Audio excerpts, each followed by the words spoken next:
जिल्हाधिकारी आम्ही सारे लोक वारंवार सांगतोय, SIR सुरू झालाय. तुमच्या मतदार नोंदणीमधल्या जुन्या याद्या रद्द झाल्या आहेत. जुनी यादी रद्द झाली आहे. आता नवीन यादी तयार करण्यासाठी काम चालू आहे. ही यादी तयार झाल्यानंतर पुढचे 20 वर्ष नवीन यादी तयार होणार नाही.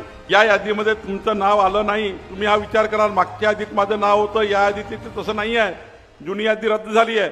आता आपल्याला कोणत्याही परिस्थितीत 17 ऑगस्ट पर्यंत आपलं नाव आहे की नाही चेक करून घ्यायचं आहे.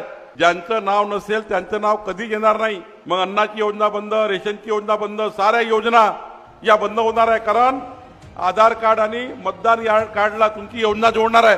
तुमचं मतदार यादीत नाव नसेल, मुलाची ऍडमिशन कशी होईल, तुमच्या मुलाबाळांना कसं बेसाबेलतुरीत त्या ठिकाणी योजना मिळेल. तुम्हाला अन्नाची योजना बंद, तुमची महिला बालकल्याण योजना बंद, तुम्हाला समाज कल्याणची योजना बंद. उद्याच्या बेलतरुडीत राहून काही फायदा होणार नाही.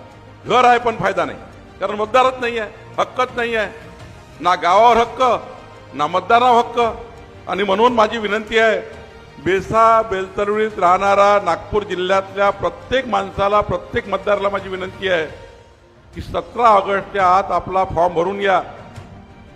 आपलं नाव मतदाराचं आहे का चेक करा.